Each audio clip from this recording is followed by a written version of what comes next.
But अगर Perez इतना powerful है कि वो अपने राइवल्स यानी कि बार्सिलोना तक की मदद कर सकते हैं with just a normal phone call, तो फ्लोरेंटिनो परेज जब रियल मैड्रिड के अगेंस्ट सब रेफरिंग का इतना प्रॉब्लम चल रहा था, तो इतना पावरफुल आदमी अपने क्लब को क्यों नहीं बचा पा रहा है? सवाल यहाँ पे ये उठता है कि फ्लोरेंटिनो पेरेज क्यों अपने सबसे बिगेस्ट राइवल्स की हेल्प करेंगे? क्या ये कोई गुडविल है या फिर कोई एक कैलकुलेटेड मूव है? तो यार हमारे बार्सिलोना के नए संकट मोचक का नाम है फ्लोरेंटिनो पेरेज। जी हाँ। अब ऐसा मैं क्यों कह रहा हूँ? क्योंकि जैसे कि हमारे हनुमान जी हमारे संकट मोचक है जो कि हमें परेशानियों से बचाते हैं, all that kind of thing. Barcelona के लिए फ्लोरेंटिनो पेरेज ने यही काम करा है, और सिर्फ एक बार नहीं, कई बार कर चुके हैं। एक बार उन्होंने मेसी के टाइम उनको बचाया था जब वो एक खतरनाक डील में फंसने के लिए जा रहे थे, सीवीसी डील में, तब जाके पेरेज ने इनको बचा लिया। अभी रिसेंटली दोबारा वो संकट मोचक बन के आए हैं बार्सिलोना के लिए, जहां उन्होंने डैनी ऑल्मो एंड विक्टर, जिनके लालिगा के साथ रजिस्ट्रेशन को लेकर बवाल चल रहा था, वहां पर फिर से बार्सिलोना को बचा लिया है। जी हाँ, अगर आपको ये चीज़ पता नहीं है तो स्टे विद मी। इस वीडियो में आज हम इसी के बारे में बात करने वाले हैं कि किस तरीके से फ्लोरेंटिनो पेरेज ने बार्सिलोना की हेल्प करी in registering Dani Olmo and Victor. इससे पहले कि आगे बढ़े, अगर वीडियो पसंद आए तो please like this video, subscribe to my channel the football jockey and follow me on the Instagram with the same name. Facebook and Twitter पर भी आप मुझे सेम नेम से फॉलो कर सकते हो। तो यार रिसेंटली क्या हुआ कि एक रेडियो चैनल है स्पेनिश जिसका नाम है कैटेलूनिया रेडियो, वहाँ पे एक फुटबॉल स्पैना करके एक शो आता है। तो उन्होंने रिसेंटली ये खबर लीक करी कि जो रजिस्ट्रेशन होने वाला था डेनी ऑल्मो एंड विक्टर का, जिसके लिए बार्सिलोना बहुत स्ट्रगल कर रही थी, even RFEF in Spanish football के साथ, लालिगा के साथ सॉरी, एक टसल चल रहा था, इवन लीगल बैटल तक पहुंच गए थे, क्योंकि उनके पास ऑब्वियसली मतलब आपको पता ही होगा केस क्या था कि जो लालिगा का सैलरी कैप का स्ट्रक्चर है, उस स्ट्रक्चर में इनकी वेजेस फिट नहीं बैठ रही थी, क्योंकि बार्सिलोना उतने फंड्स जो हैं जनरेट नहीं कर पा रहा था। तो बार्सिलोना ने टाइम पे डॉक्यूमेंट जरूर भेज दिए थे, बट उन्होंने ये आश्वासन दिया था कि हम पैसे अरेंज कर लेंगे, but as per the law यार पैसे होने चाहिए ना, सिर्फ वादे से तो चीज़ें नहीं होती। मैं बैंक को कल को बोल देता हूँ कि मैं लोन दे दूंगा, अभी नहीं है, आप अभी मुझे वापस अभी मुझे पैसे दे दो, बाद में मैं रीपे कर दूंगा, भरोसे से कर दूंगा, अभी नहीं है पर कर दूंगा। तो लालिगा ने कहा यार ये सब बकवास बात है, पैसा दिखाओ पहले, तभी हम प्लेयर्स को रजिस्टर करेंगे। तो अब इस चीज़ के रिगार्डिंग बार्सिलोना हो अल्लाह काटते हुए लीगल बैटल ये सब उन्होंने क्या करा, अपने कुछ जो स्टेडियम था उसकी सीट्स जो हैं एक अमेरिकन फर्म को बेच दी, एंड उससे थोड़ा पैसा आया तो वो उन्होंने उन लालिगा को दिखाया, बट लालिगा ने बोला कि अब आपकी टाइमलाइन जा चुकी है। इसके ऊपर एक लीगल बैटल स्टार्ट हो गई। अब यहाँ पर आते हैं हमारे बार्सिलोना के संकट मोचक फ्लोरेंटिनो पेरेज। तो फ्लोरेंटिनो पेरेज ने क्या करा है? फ्लोरेंटिनो पेरेज ने क्या करा कि जो पर्सनली फ्लोरेंटिनो पेरेज ने कांटेक्ट किया होजे मैनुअल रॉड्रिगेज उरिबेस, जो कि प्रेसिडेंट है स्पेन्स हायर स्पोर्ट्स काउंसिल, जिसको CSD बोलते हैं। तो ये जो केस था, ये कहीं ना कहीं इसका जो डिसीजन आना था वो CSD के थ्रू आना था। तो भाई आप ये बात मानो या मत मानो, भाई पेरेज की जो पॉलिटिकल पावर है वो बहुत ज़बरदस्त है। मतलब भाई चलती है स्पेन की फुटबॉल फेडरेशन, या फिर जो एक स्पेन का जो एक हाई पॉलिटिकल एरिया है वहाँ पे भाई फ्लोरेंटिनो पेरेज भाई की चलती है, ये बात आपको माननी पड़ेगी। इसी का फ़ायदा उठाते हुए उन्होंने डायरेक्ट प्रेसिडेंट को कॉल करा जो कि CSD के थे, एंड उनको रिक्वेस्ट करी कि आप प्लीज़ टेम्परली परमिट कर दो इन प्लेयर्स को रजिस्टर करने के लिए फॉर बार्सिलोना। एंड भाई की बात मानते हुए CSD ने टेम्परली उनको अलाउ कर दिया कि आप जाके अपने प्लेयर्स को रजिस्टर कर सकते हो। जस्ट इमेजिन, रियल मैड्रिड का प्रेसिडेंट बार्सिलोना, जिनकी कम से कम 100 साल से एक फियर्स राइवलरी चल रही है, वो अपने एक राइवल क्लब की मदद कर रहा है कि भाई ठीक है आप इन प्लेयर्स को रजिस्टर कर लो। ये दिखाता है फ्लोरेंटिनो पेरेज का ऑरा, उनका माइंडसेट एंड पर्सनालिटी। मतलब आप खुद ही सोच के देखो, अगर हम में से शायद कोई होता तो हम बोलते कि अरे ठीक है ना भाई, हमारा राइवल क्लब है, भाड़ में जाए ना, हमें क्या लेन देना, पढ़िए हम तो जीतेंगे। नहीं, that is why always say कि फ्लोरेंटिनो पेरेज भाई is a different kind of man. He is the best president of any football club right now. He knows what he is doing and why he is doing. तो obviously अब इस video में हम इसी चीज़ों के बारे में बात करते हैं कि मतलब क्यों ऐसा किया होगा, और ऐसे अगर फ्लोरेंटिनो पेरेज की इतनी पावर है तो जो हमारे जो कंट्रोवर्सीज हो रही हैं रेफरी डिसीजंस को लेके, जब हम ऑडियो रिकॉर्डिंग्स मांगने जाते हैं तो RFEF मना कर देता है।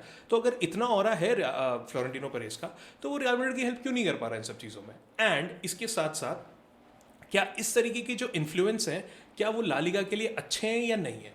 तो अब अगर हम इन सब चीज़ों के बारे में बात करें तो ऑब्वियसली ये तो मैंने आपको बता ही दिया है कि किस तरीके से पेरेज ने वहाँ पे हेल्प करी। प्लस अगर आप देखेंगे लपोर्टा ने भी एक इंटरव्यू दिया था जिसमें उन्होंने बोला कि मैं आपको ये तो नहीं बता सकता हूँ कि क्या कॉन्वर्सेशंस बिहाइंड द सीन हुई है, but yes I respect real Madrid stands in this complete scenario because Atletico Bilbao और एथलेटिको मैड्रिड वगैरह इसके अगेंस्ट बहुत हो हल्ला काट रही थी, बट रियल मैड्रिड ने कहीं ना कहीं भी ये सब चीज़ जो है कुछ भी इस टाइप का हो हल्ला बार्सिलोना के अगेंस्ट नहीं काटा। एंड सबसे बड़ी बात ये है कि जो रियल मैड्रिड का ये सपोर्ट आया है ये एक ऐसे क्रिटिकल टाइम पे आया है कि जब बार्सिलोना ये केस ऑलमोस्ट हारने ही वाली थी, because obviously everything was going against Barcelona, right. तो अब सबसे बड़ा क्वेश्चन यहाँ पे ये आता है कि why would Perez help his biggest rivals, या फिर हिंदी में परेज अपने सबसे कट्टर दुश्मन की मदद क्यों करेगा? क्या ये कोई गुडविल जेस्चर है या फिर ये कैलकुलेटेड मूव है? तो इसको थोड़ा सा ना समझने की कोशिश करते हैं। तो मुझे कुछ पॉसिबल जो थ्योरीज इसके लिए लगती हैं वो मैंने ऑब्वियसली अपने आगे लिखी हुई है। तो अब इसमें एक सबसे बड़ा जो चीज़ है जो मुझे फ्लोरेंटिनो परेज की पर्सनालिटी देख के समझ में आया कि उसके लिए बिजनेस ऑलवेज कम्स फर्स्ट। उसको इमोशंस ये सबसे कोई मतलब नहीं है, उसको बिजनेस से मतलब है। एंड बिजनेस का मतलब सिर्फ रियल मैड्रिड नहीं, ला लीगा। वो हमेशा से ही स्पेनिश फुटबॉल को पीक पे देखना चाहता है, स्पेनिश लीग को टॉप पे देखना चाहता है। That is the only reason. तो इसी चीज़ से रिलेटेड मुझे पहली चीज़ जो लगती है वो है मेंटेनिंग कॉम्पिटिटिव बैलेंस। अगर डेनी ऑल्मो, विक्टर जैसे प्लेयर आएंगे तो रियल मैड्रिड एंड बार्सिलोना की राइवलरी कहीं ना कहीं पीक करेगी, राइट। ये एक कॉम्पिटिटिव बैलेंस लेके आएंगे क्योंकि अगर इन दोनों की राइवलरी टॉप पे आएगी तो एक आपको टॉप नॉच मैच देखने को मिलेगा जिससे ज़्यादा व्यूअरशिप आएगी, जिससे ज़्यादा पैसा आएगा। मतलब it's a long run game. अगर एक टीम वीक रहेगी तो लोग क्या बोलना चाहिए, अरे यार बार्सिलोना तो अब हारने लग गई है, वो टाइम चला गया बाहर, रियल मैड्रिड नहीं। Perez wants it to be like कि नहीं भाई कुछ भी हो सकता है मैच में। That is why he help Barcelona कि आप डेनी ऑल्मो को साइन करो एंड जो कॉम्पिटिटिवनेस है वो हम दोनों टीम्स यहाँ पे बना के रखते हैं। उसके बाद प्रोटेक्टिंग ला लीगाज इमेज। भाई परेज हमेशा से, आप कभी भी देख लो, कुछ भी लड़ाई झगड़ा हो, कुछ भी होता है, ये होता है, कभी वो ला लीगा के अगेंस्ट बाहर नहीं बोलता है। स्पेन में जो होता हो जो आपस में बात करते हैं। इवन अभी जो इतना बवाल कटा रेफरिंग को लेके, आपने फ्लोरेंटिनो परेज का एक भी इंटरव्यू उसके अगेंस्ट नहीं सुना होगा। तो Florentino Perez is always to keep the image of La Liga, मतलब वो उसकी इमेज को कहीं ना कहीं बचाना चाहता है। क्योंकि अगर टॉप क्लब्स आपकी लीग की इमेज को नहीं बचाएंगे तो फिर कौन बचाएगा? कोई आपको वहाँ बेटीज हर बार देखने नहीं आ रहा, कोई वहाँ पे मयोका का मैच हर बार देखने नहीं आ रहा, कोई अल्मीरिया देखने नहीं आ रहा। Majority of people are there for Barcelona, Real Madrid, Atletico Madrid. तो it's your duty to keep your league's image intact. So यही फ्लोरेंटिनो परेज ने शायद यहाँ पे करने की कोशिश करी है, क्योंकि अगर इस तरीके से बार्सिलोना का तमाशा बनता है तो लीग के ऊपर ये बहुत बड़ा इंपैक्ट डालता है। वे कैसी वाहियात लीग है इनकी, तो प्लेयर्स भी नहीं रजिस्टर हो पा रहे हैं। तो यही रियल मैड्रिड ने बार्सिलोना की हेल्प करने की यहाँ पे कोशिश करी। उसके बाद ऑब्वियसली पॉलिटिकल स्ट्रैटेजी, एक फ्यूचर नेगोशिएशन के लिए एक गेन है कि मैंने तुम्हारी हेल्प करी थी तो अब तुम मेरी हेल्प करोगे, तो अभी मैं तुम्हारी मदद कर रहा हूँ, काइंड ऑफ चीज़। पर इसमें एक चीज़ ये भी हो सकती है कि सुपर लीग की जब मुद्दा चल रहा था, जब रियल मैड्रिड से सारे क्लब्स ने पल्ला झाड़ लिया था, जब सैंक्शन का डर हुआ था, बार्सिलोना वॉज देयर, बार्सिलोना आपके साथ खड़ा था। तो वो जो फेवर बार्सिलोना ने आपको दिखाया था, शायद परेज ने वो रीपे करा हो यहाँ पे। नेवर नो, हो सकता है ये एक रीज़न रहा हो कि आप मेरे साथ खड़े थे, अब मैं आपके साथ खड़ा हूँ, मैं आपकी हेल्प करूँगा यहाँ पे। That could be the reason हो सकता है यहाँ पे। उसके अलावा एक मीडिया स्कैंडल यहाँ पे अवॉइड करने की कोशिश करी होगी पेरेज ने, क्योंकि जब मीडिया की स्पॉटलाइट आपकी लीग पे पड़ती है, जैसे कि मैंने पहले बोला, ये पूरा लीग सफ़र करती है, सारे क्लब सफ़र करते हैं, उससे कहीं ना कहीं बड़े बड़े क्लब्स के ऊपर बवाल उठता है। तो एक की कंट्रोवर्सी खुलती है तो लोग दूसरों की भी कंट्रोवर्सीज में घुसना शुरू कर देते हैं। हाँ, रियल मैड्रिड का भी ये हुआ था, ये तो लीग ऐसी है, तो फलाना ठिकाना। इससे दूसरी लीग्स को फायदा मिलता है कि वो अपनी पॉजिटिवनेस दिखा के लोगों का ध्यान वहाँ पे, क्योंकि कुछ लोग होते हैं जिनको ये सब कंट्रोवर्सीज वगैरह से बिल्कुल मतलब नहीं है, यार हम तो फुटबॉल देखना है, ये क्या बकवास है, मैं तो यार इंग्लिश प्रीमियर लीग देख लूंगा। Obviously they are not fans like us, but होता है कुछ लोगों के उसमें। तो शायद ये मीडिया स्कैंडल से बचने की यहाँ पे कोशिश करी गई है।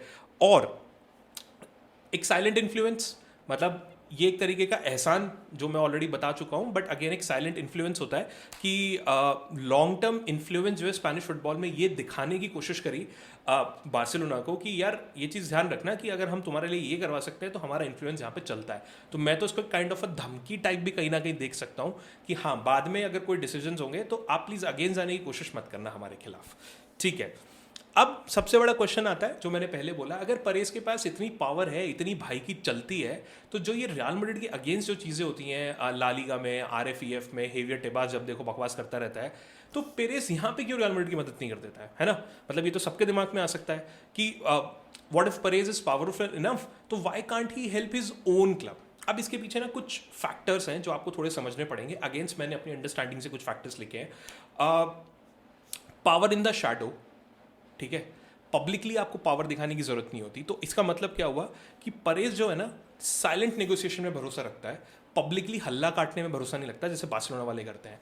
आपको पता भी नहीं चलेगा, मतलब पब्लिक बैटल्स जो आरएफईएफ के साथ हो सकती हैं वो आपको एक मेजर बैकलैश में डाल सकती हैं। अगर परेज भी यहाँ के बकवास करने लग जाएगा, आरएफईएफ ने कर दिया, वो कर दिया, तो बोलेंगे ठीक है भाई, अब मैं तेरे को सैंक्शन दिखाता हूँ कि मैं तेरे पे सैंक्शन लगाता हूँ। इससे अगेन जो मैंने पहले चीज़ बोली, कितना वियर्ड जाएगा कि क्लब जो है आपके लीग के अगेंस्ट ही लड़ रहा है। हाइपोथेटिकली आरसीबी जो है, अगर आप क्रिकेट में देखो, आरसीबी आईपीएल के अगेंस्ट लड़ाई कर रहा है, तो कितनी वियर्ड सी एक वो जाएगी कि बिग बैश वाले बोलेंगे, वहाँ मजाक बनाएंगे बैठ के कि अरे भाई इंडियन प्रीमियर लीग छोड़ो, वहाँ तो जो क्लब्स हैं वापस में लड़ते रहते हैं, राइट। तो परेज ये सब ड्रामा बिल्कुल नहीं चाहता, because he is a silent negotiator कहीं ना कहीं। तो शायद वो पीछे पीछे कुछ कर रहा होगा, बट हमें अभी तक फ्रंट में ये चीज़ पता नहीं चलेगी।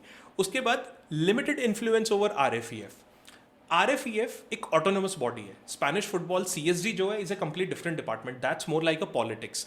बट आरएफईएफ जो है एक इंडिपेंडेंट बॉडी है, और जो पेरेस का इन्फ्लुएंस है वो पॉलिटिकल बॉडीज पे ज़्यादा है। वहाँ पे पॉलिटिक्स में भाई की चलती है, बट ऑब्वियसली ये जो कमिटीज़ हैं, ये जो छोटे छोटे इंडिपेंडेंट ये, इसमें पेरेस का कुछ इतना ज़्यादा दखल नहीं है, क्योंकि ये सेपरेट बॉडीज़ हैं। इसलिए गवर्नमेंट भी इन पे ज़्यादा, मतलब अलग से इनके तरीके होते हैं। जैसे सीएजी हो गया, आपके यहाँ पे आप सीएजी पे इन्फ्लुएंस नहीं डाल सकते, गवर्नमेंट भी नहीं डाल सकते, because that's a complete independent body. आप उसका हेड जरूर चुन लेते हैं, उसके बाद हेड जो कर रहा है वो अलग चीज़ होती है। ऑब्वियसली अगर आप उसको चेक करना है, उसके अलग अलग प्रोटोकॉल्स होते हैं, तो अगर प्रोटोकॉल से जाना है तो फिर पॉलिटिक्स का कोई फायदा ही नहीं है। तो जो परेस की पावर है वो आरएफईएफ में उतनी नहीं चलती है। Third, fear of worsening Madrid's position. अगर आप भाई डायरेक्ट लड़ाई मोल ले लोगे तो उसके रिपरकशन तो आपको भी कहीं ना कहीं झेलने पड़ेंगे ना। शायद इसी चीज़ से बचने के लिए वो एक डायरेक्ट लड़ाई नहीं लेना चाह रहा था, क्योंकि हो सकता है एक ओपन कन्फ्रंटेशन जो है आपके ऊपर नए सैंक्शंस ला सकते हैं यहाँ पे। तो Perez is smart enough to understand कि मुझे कब रियल मैड्रिड को पब्लिकली सपोर्ट करना है, कब मुझे बिहाइंड करना है, क्योंकि कुछ भी हो जाए फ्लोरेंटिनो परेज रियल मैड्रिड की इमेज से कभी रिस्क नहीं लेगा, कभी भी नहीं लेगा। That is the only reason कि मुझे पर्सनली लगता है कि फ्लोरेंटिनो परेज ने इस चीज़ में हेल्प नहीं करी होगी। Another point is strategic silence. Again सही टाइम आने का वेट कर रहा है। पब्लिक कन्फ्लिक्ट अभी तक मतलब एक तरीके से रुका हुआ है। एक शायद ब्रॉडर पॉलिटिकल इन्फ्लुएंस के पीछे कहीं पे हो कि मतलब प्रॉब्लम है, प्रॉब्लम को यहाँ लड़ाई झगड़ा करने से अच्छा है पॉलिटिकल रूट के थ्रू उसको सॉल्व करा जाए। हाइपोथेटिकली आरएफईएफ को किसी कमेटी के अंडर ऑब्जर्वेशन में डलवा दिया जाए, कुछ भी हाइपोथेटिकली इस टाइप का। Just give you an example, कुछ एक ब्रॉडर इंप्लीकेशन लाने की यहाँ पे कोशिश करना। मतलब आरएफईएफ से ऐसे लड़ाई झगड़ा करते रहने से कोई फायदा नहीं है, ना कोई सोल्यूशन निकलेगा इससे, और बैकलैश ही रियल मैड्रिड या फिर स्पेनिश लीग के ऊपर आएगा। तो could be things going on behind, ठीक है। और एक लास्ट पॉइंट जो मुझे हमेशा लगता है कि ला लीगा की इमेज बचाना, कि यार ठीक है मैं अगर ऐसे करके लड़ाई झगड़ा सब करूंगा तो अगेन बाहर के क्लब्स और इस सब में अच्छी इमेज नहीं जाती, क्योंकि रियल मैड्रिड की एक इमेज है कि रियल मैड्रिड कंट्रोवर्सीज और इन सब से दूर रहता है, एक रॉयल क्लब है। तो वो जो रॉयल्टी है ना, the stamp of royalty should be there. That could be the reason कि जो फ्लोरेंटिनो पेरेज है इतना पावरफुल होने के बाद भी जब वो एक प्लेयर्स को साइन करवा सकता है सिर्फ नॉर्मल इंटरवेंशन से, तो वो यहाँ पे रियल मैड्रिड की मदद इसलिए नहीं कर रहे हैं। तो ये कुछ रीज़न हो सकता है कि जो पेरेज है वो इन सब चीज़ों से रियल मैड्रिड से दूर है। अब हमने हर चीज़ के बारे में बात कर ली, बट कुछ ऐसे पॉइंट्स हैं जो हमें ज़रूर डिस्कस करने चाहिए। मतलब हो सकता है रियल मैड्रिड फैंस बोलें कि तू क्या बातें कर रहा है, बट यार हर चीज़ के पॉजिटिव नेगेटिव ज़रूर होते हैं, आपको अपने नेगेटिव्स भी यहाँ पे देखने चाहिए। तो मेरा पॉइंट यहाँ पे है कि ठीक है Perez is powerful, but her king की भी एक लिमिट होती है। मतलब फॉर एग्जाम्पल कि ये जो ला लीगा में ये सब चीज़ें हो रही हैं, ये ला लीगा के बारे में क्या बताता है? बहुत अच्छी बात जब कि परेज की वो पावर है, वो रियल मैड्रिड का प्रेसिडेंट है, शायद फ्यूचर में हमें भी कहीं हेल्प करेगा, और शायद क्या पता किया भी हो पहले and all that kind of thing. But कुछ क्वेश्चंस हैं जो हमें यहाँ पे ज़रूर आंसर करने चाहिए, जो कि मुझे लगता है कि ये ना पावर डायनामिक्स दिखाता है आपका स्पेनिश फुटबॉल में। यानी कि ये इंसिडेंट ये शो करता है कि जो पावरफुल क्लब्स हैं उनके प्रेसिडेंट्स की कितनी चलती है स्पोर्ट्स फेडरेशन में या फिर फुटबॉल फेडरेशन में, जो कि आपके लिए अच्छा खासा रेवेन्यू जनरेट करता है। तो मतलब जो बड़े क्लब है, मे बी अभी बार्सिलोना उस हालत में नहीं है, ऑब्वियसली उनकी नाइग्रा केस में चल रही है बतेरी जहाँ चलनी चाहिए, बट पॉलिटिक्स में रियल मैड्रिड जैसे बड़े क्लब का इतना इन्फ्लुएंस होना ये एक लीग के लिए अच्छी चीज़ नहीं है, एटलीस्ट मेरे अकॉर्डिंग तो नहीं है। That's good, I am a Real Madrid fan तो मुझे बहुत अच्छा लगेगा, but I am also a sports fan. तो मेरे एक स्पोर्ट्स इंथुजियास्ट होने के मुकाबले के नाते मुझे पर्सनली ऐसा लगता है कि एक फुटबॉल प्रेसिडेंट की इतनी पावर होना कि वो आपके डिसीजंस को इन्फ्लुएंस कर दे is not good for La Liga. That is the only reason कि ला लीगा सबसे टॉप लीग्स में दुनिया में नहीं आता है। अब इससे लोग जो है ला लीगा की फेयरनेस को भी क्वेश्चन कर सकते हैं क्यों? क्योंकि अगर एक राइवल क्लब का प्रेसिडेंट एक इतना इन्फ्लुएंस कर सकता है आपकी फंक्शनिंग को, तो ये सवाल उठाता है कि क्या जो हर क्लब है क्या उनका इतना इन्फ्लुएंस है? क्या जो छोटे छोटे क्लब है उन बेचारों की सुनी भी जा रही है यहाँ पे? इसका मतलब उनकी तो कोई वैल्यू नहीं है, वो सिर्फ आपके बड़े क्लब्स के अगेंस्ट मैच खेलने के लिए बच गए हैं। तो फेयर का क्या हो सकता है? मैच के बीच में रेफरी जो है बड़े क्लब्स को डिसीजन देते हो यहाँ पे, क्या मतलब छोटे क्लब्स को देते ना हो, क्योंकि आपके क्लब के प्रेसिडेंट की तो बहुत ज़्यादा इन्फ्लुएंस है वहाँ पे। तो ये टीम डायनेमिक्स मतलब ये जो है ये फेयरनेस के भी अगेंस्ट जाता है और कहीं ना कहीं आपकी टीम के अगेंस्ट भी जाता है कि बड़ी टीम के अगेंस्ट लोगों को बोलने का मौका मिल जाता है। तीसरी चीज़ इससे ये आती है कि आपकी जो राइवलरी है उस पर इसका बहुत इंपैक्ट पड़ता है। मतलब राइवलरी का मतलब है कि that should be fierce enough. वो राइवलरी दुनिया में अल क्लासिको के नाम से जानी जाती है। That is like the peak rivalry of anything. मतलब मैं इंडिया पाकिस्तान से भी बड़ी राइवलरी कहीं ना कहीं मानता हूँ। तो ये आपकी राइवलरी इसको शायद थोड़ा सॉफ्ट कर दे रहा है। तो मुझे पर्सनली शायद ये थोड़ा पसंद नहीं है। मतलब मैं बोलूँगा कि हाँ ठीक है, बट मतलब ठीक है बार्सिलोना की हेल्प करी आपने, I don't have any problem with that, but ये जो राइवलरी का जो ऑरा है ना वो कहीं ना इससे थोड़ा फीका पड़ जाता है। मतलब अगेन ये लीग के लिए अच्छा नहीं है। लोग अभी ला लीगा इसलिए तो देखते हैं एटलीस्ट कि रियल मैड्रिड वर्सेस बार्सिलोना हमें यहाँ पे देखने को मिलेगा। बट अगर रियल मैड्रिड बार्सिलोना की राइवलरी में वो सॉफ्टनेस आ गई तो वो मुझे लगता है कहीं ना कहीं फन यहाँ पे खत्म करता है यार उसके लिए। उसके बाद ऑब्वियसली अब क्या फ्यूचर होगा, क्योंकि अब गवर्नेंस मतलब ये तो आपको सोचना चाहिए कि अगर एक फुटबॉल का प्रेसिडेंट इतना इन्फ्लुएंस यहाँ पे कर दे रहा है तो इसका मतलब आपकी जो गवर्नेंस का जो स्ट्रक्चर है वो तो कहीं ना कहीं गड़बड़ है। तो मुझे पर्सनली ऐसा लगता है कि ला लीगा या CSD या RFEF या स्पेनिश फुटबॉल फेडरेशन सबको रॉयल डिक्री जो इनको देखती हैं सबको कुछ ना कुछ एक स्ट्रक्चर यहाँ पे फिक्स करना चाहिए कि कोई भी not just Florentino Perez, not Laporta और anybody could not influence anything against anybody. ऐसा नहीं कि आप बड़े क्लब्स के खार खा के उनको पेलना शुरू कर दो, जैसे रेफरिंग डिसीजन में मुझे लगता है RFEF रियल मैड्रिड को पेलता है। तो इस टाइप की चीज़ ना हो, एक ट्रांसपेरेंसी रहे, एक इक्वालिटी रहे, ये मेरे हिसाब से यहाँ पे होने की ज़रूरत है। तो आप मुझे कमेंट करके ज़रूर बताइएगा, are you in the favour of this influence वाला गेम, कि क्या ये रियल मैड्रिड की फ्लोरेंटिनो पेरेज ने जो गेम दिखाया, ये जो इन्फ्लुएंस दिखाया है, यस इट इज़ करेक्ट। और अगर ये सही है तो आपको क्यों लगता है कि सही है, इससे क्या बेनिफिट हो सकते हैं, किस तरीके का कोई रूल है जो आपको लगता है कि स्पेनिश फुटबॉल में होना चाहिए। अगर वीडियो पसंद आई हो तो please like this video, share with your friends, subscribe to my channel. मिलता है अगली वीडियो में। Thank you.